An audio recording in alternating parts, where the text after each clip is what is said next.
Hi guys! Magandang tanghali po sa lahat. Ako po ay ngayon ay nagluluto ng aking favorite na seafoods ay tahong. Ayan guys, ang ginawa ko po sa tahong ay ginawa ko siyang sinabawan. Ayan, now may pichay.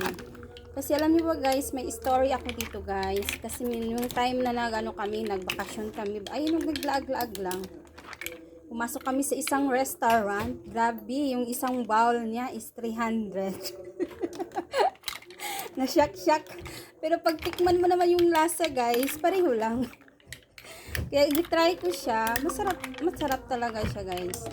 Kaya ganito yung nang ginawa ko. Ginisa ko lang yung mga ano niya ng butter, yung buttered. Ayan.